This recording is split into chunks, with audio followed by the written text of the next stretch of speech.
안녕하세요. 혹시 예전보다 좀 쉽게 지치거나 소화가 잘 안 되는 느낌 받으신 적 있으신가요?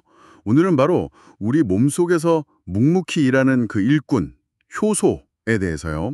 엘렌 커틀러 박사의 책 마이크로 미라클, 효소의 치유력 발견, 이걸 좀 바탕으로 깊이 살펴보겠습니다. 네, 이 자료가 커틀러 박사 본인의 경험이랑 또 환자 사례들을 통해서 효소요법의 가능성을 상당히 좀 비중 있게 다루고 있더라고요. 맞아요. 꽤 설득력 있게 제시하죠. 그래서 이번 분석에서는 효소가 정확히 뭐고 왜 우리 건강에 그렇게 필수적인지, 그리고 이 자료가 강조하는 효소 보충이라는 개념은 또 뭔지 그 핵심만 한번 쭉 뽑아보려고 합니다. 네, 좋습니다. 자, 그럼 시작해 볼까요? 그럼 가장 기본적인 질문부터 한번 던져보죠. 효소라는 게 정확히 어떤 건가요? 책에서는 뭐 생명의 기본 촉매제 이런 표현을 쓰던데요. 네, 아주 딱 맞는 표현이에요. 효소는 그러니까 우리 몸에서 일어나는 거의 모든 화학 반응, 다시 말해 생명 활동 자체를 가능하게 하는 핵심 단백질이라고 보시면 돼요. 아, 핵심 단백질? 네, 크게 두 갈래로 볼 수 있는데 하나는 이제 혈액이나 조직, 장기 전반에서 뭐 면역 조절이나 염증 관리 같은 시스템적인 역할을 하는 전신 효소라는 게 있고요. 다른 하나는 우리가 잘 아는 음식물을 분해하는 소화 효소죠. 뭐 탄수화물 분해하는 아밀라아제, 단백질 분해하는 프로테아제, 지방 분해하는 리파아제 같은 거예요. 아하, 네네. 물론 우리가 먹는 음식 자체에도 효소가 들어있고요. 근데 이 책에서 좀 흥미롭게 제시하는 부분이 효소의 역할이 단순히 소화에만 그치는 게 아니라는 거예요. 면역 기능, 독소 제거, 심지어 호르몬 균형 조절까지. 이게 생각보다 아주 광범위하다는 거죠. 와, 책에 따르면 역학이 진짜 광범위하네요. 면역부터 호르몬까지 관여한다니 그저 뭐 소화 문제 이걸 넘어선다는 거군요. 그렇죠. 훨씬 큰 그림인 거죠. 근데 이렇게 중요한 효소가 우리 몸에서 줄어들 수도 있다고요? 어떤 이유 때문인가요? 여기가 진짜 좀 궁금해지는 지점인데요. 네, 이 자료에 따르면요, 여러 요인이 있어요. 우선 나이가 들면서 자연스럽게 체내 효소 생산 능력이 좀 감소하고요. 만들어진 효소의 활성도, 그러니까 힘도 좀 떨어진다고 설명을 해요. 아, 나이가 들으면서 자연스럽게요. 네, 또 중요한 요인으로 꼽는 게 현대인의 식습관, 특히 가공식품 위주의 식단인데요. 아, 역시 식습관이 문제군요. 네, 조리나 가공 과정에서 식품 본연의 효소가 막 파괴된다는 거죠. 그 외에도 뭐 지속적인 소화기 스트레스라던가 특정 질병 상태, 심지어는 정신적인 스트레스까지도 효소를 고갈시키는 원인이 될 수 있다고 지적하고 있어요. 스트레스까지요? 네.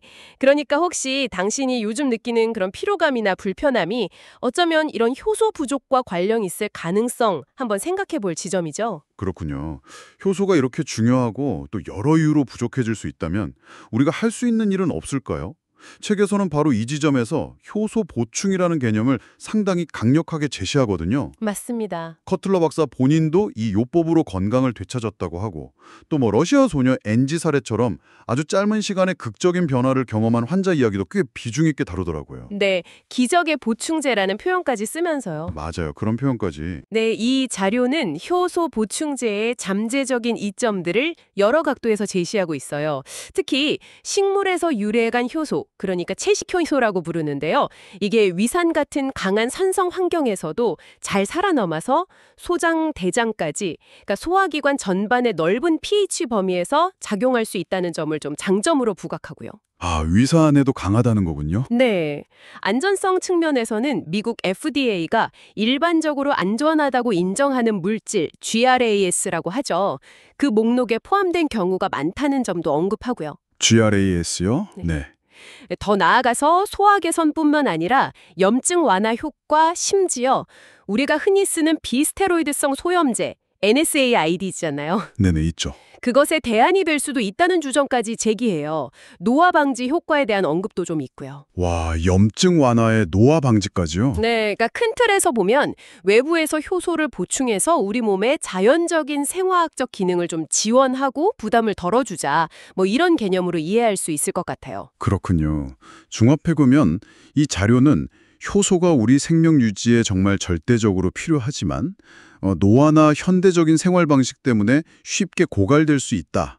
이 점을 강조하는 거네요. 네, 맞습니다. 핵심은 그거죠. 그리고 그 해결책으로 효소 보충 요법을 제시하면서 이게 뭐 소화불량이나 만성 피로, 면역력 저하 같은 다양한 문제에 도움이 될 수 있다는 상당히 긍정적인 시각을 보여주고 있고요. 그렇죠. 가능성을 아주 높게 평가하고 있죠. 이게 우리에게 시사하는 바는 무엇일까요? 좀 더 생각해 볼 거리가 있을까요? 오늘 다룬 내용을 바탕으로 마지막으로 한 가지 질문, 아니 뭐랄까 생각해 볼 거리를 던져드리고 싶어요. 이 자료에서 제시하는 것처럼 효소 보충을 통해서 소화 기능을 최적화하는 것이 단순히 뭐 속 편해지는 걸 넘어서요. 혹시 당신의 에너지 수준이나 뭐 집중력, 더 나아가서는 삶의 다른 영역들에까지 어떤 예상치 못한 긍정적인 연쇄 반응을 일으킬 수도 있지 않을까. 아, 소화가 잘 되는 게 다른 영역까지 영향을 미친다. 네, 그 가능성에 대해서 한 번쯤 생각해 보시면 어떨까 싶습니다. 꽤 흥미로운 관점인 것 같아요.